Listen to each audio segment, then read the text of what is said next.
Okay, part two. Okay, so I'm sorry about that. I had to cut this because I was working on this post on social media, and like this stuff is so okay.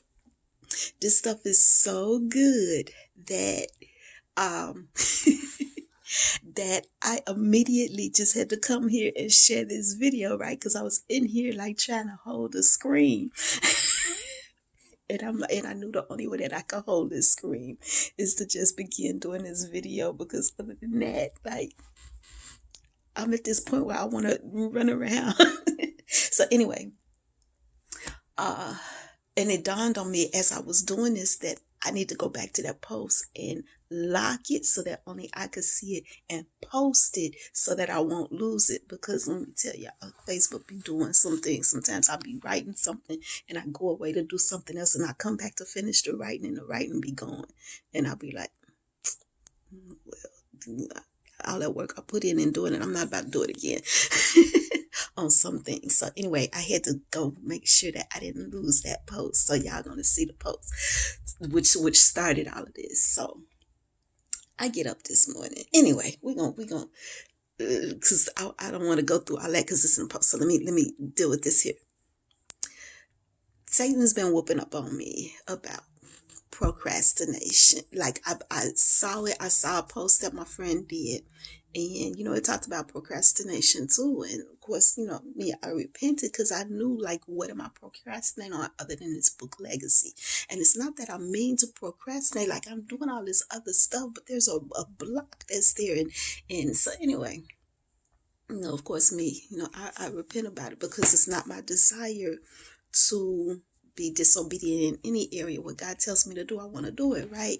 And so I've been trying to, like, put stuff together, and for whatever odd reason, I was stuck on Noah again. Noah, like, even to the point, like, I went through his now, I was stuck on Noah. But anyway, let me tell y'all. Today, I just figured out why I was stuck on Noah. I was stuck on Noah. This book legacy is about the covenant that God made with us, and it's huge. It is huge. And so I was stuck on Noah because when you think about the covenant that God made with Noah, the first thing that a person would say is the rainbow. Like, that's all that comes to mind, the rainbow. Well, y'all, that's not the only covenant. Like, you see the rainbow, but what was the covenant? So you say, well, the rainbow, and when you see the rainbow, God remembers that he's not going to destroy the earth again. Y'all, that's not the only covenant. That's not the only covenant. That's not the only thing that happened. And how did I miss it? I'm in the decade of reading the Bible and saying, how did I miss this? How did I? So I'm going to tell y'all this part because this is blowing me away. And I just got to, God made a covenant with creation, with all creation, not just Noah. He established, and I got to go look at that word established. Like, I got to get the fullness of this, y'all. I've got to get the fullness of this. He established his covenant with Noah and his generation, and the generations after him, his sons and the generations after him, which means us. He established that covenant with us, but he made a covenant with all creation. And the very first thing that he said was not about the flood.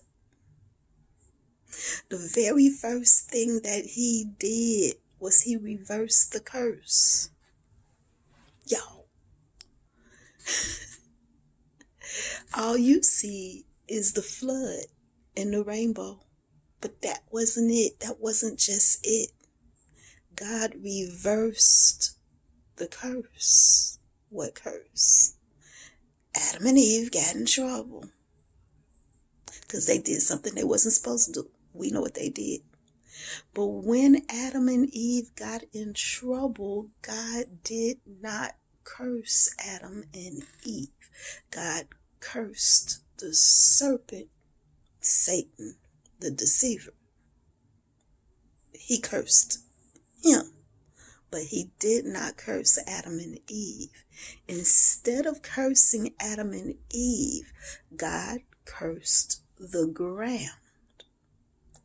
With the flood, with the death of all those people that lived back then, with the exception of Noah, and because of Noah and his faithfulness, God called him righteous, so I could say, and his righteousness, he and his wife, his 3 sons and their 3 wives were the ones who survived that flood.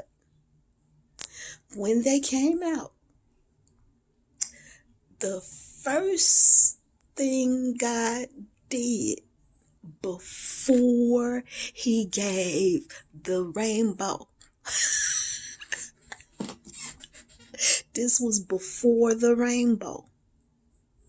Before the rainbow. See, all we remember is the rainbow. But there was something that he said before the rainbow that affects all of us. How much time I get?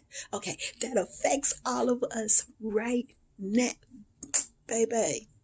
Them wonderful watermelons that you like to eat, and mangoes and strawberries and blackberries and raspberries and blueberries that you like to eat, the wonderful greens and mustard and turnip greens that you like to eat, the beets, the beets grow under the ground.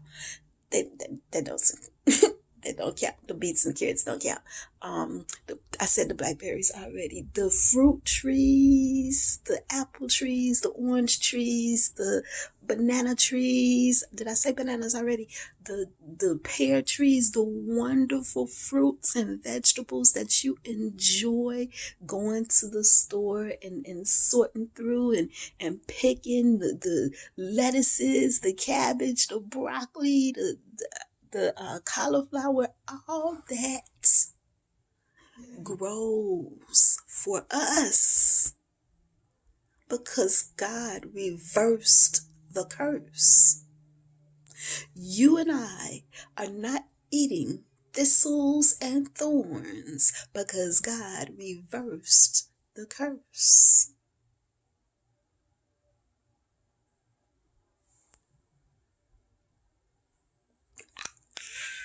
Okay, I'm sorry. This is too good. Look, let me show y'all. Let me show you. So this is Genesis chapter 8.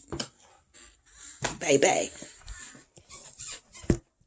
God's covenant with creation. My glasses are blurry because I had it on my head. It says, this is verse 20. Then Noah built an ark to the Lord and took of every clean animal and of every clean bird and offered burnt offerings on the altar. The Lord smelled the soothing aroma. This is verse 21. The Lord smelled the soothing aroma. Then the Lord said in his heart. So this the Lord said in his heart. Listen what he said. I will never again curse the ground for man's sake. Although the imagination of man's heart is evil from his youth, nor will I destroy every living thing as I have done. While the earth remains, seed time and harvest, cold and heat, winter and summer, and day and night shall not cease. That is the verse that actually caused me to go back and see that, because I was looking at this and I'm like, wait a minute.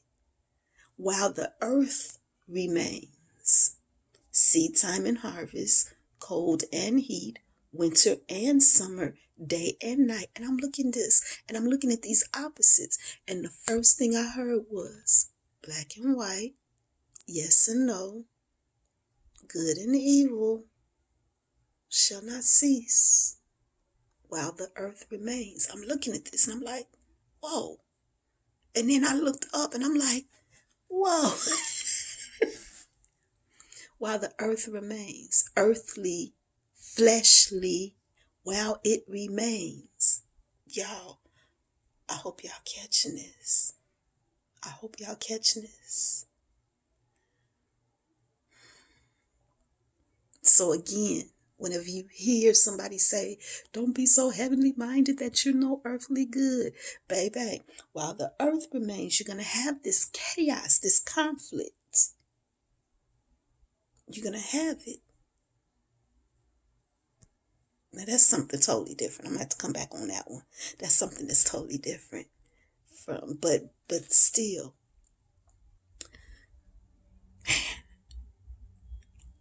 Y'all who are supposed to catch it, y'all who are supposed to be teaching the people, when you catch it, because I know you is if you haven't already caught it. Maybe you caught it and just couldn't prove it, and now you can prove it. But when you catch it, man, y'all. So anyway, God reversed the curse.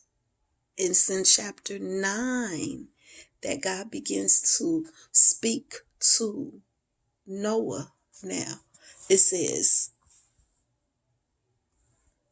then God spoke to Noah. I need to clean my glasses. Then God spoke to Noah. This is chapter 9, verse number 8.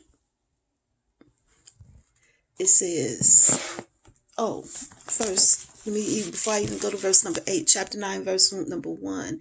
After God had said these things in his own heart and made up his mind in his own heart and said this, which we read in verse 8. Then in verse 9, it says, so God blessed Noah,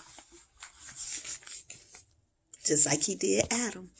God blessed Noah and his sons and said to them. And so then he goes on to say the exact same thing to Noah that he said to Adam, with the extension that he now gives them the opportunity to eat not just of the ground, but also animals. See, Noah did not eat flesh. Adam did not eat flesh, but Noah did. Okay, or no, they were given the okay to do that. So now I'm going to skip way over because y'all need to just go back and read those verses again.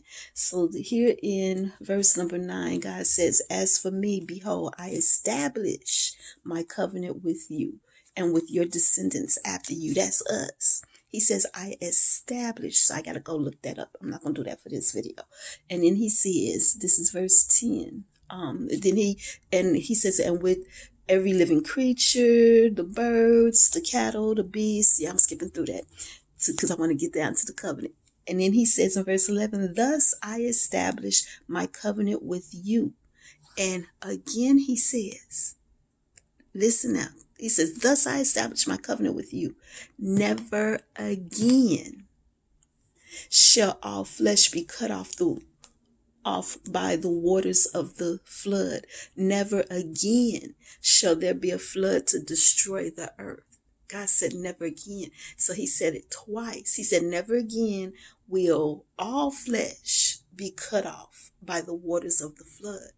Never again shall there be a flood to destroy the earth. But before he said those two never agains to Noah, he said in his heart, going back over to chapter 8, in verse number 21, never again will I curse the ground for man's sake. When y'all think of the covenant, don't just think of the flood. Consider the fact that all this food that we're able to enjoy is because God reversed the curse. He reversed the curse. Yeah, that's significant, but I'm gonna let y'all go figure out why. I'm gonna let y'all go figure out why and how it applies to us today. Okay, bye.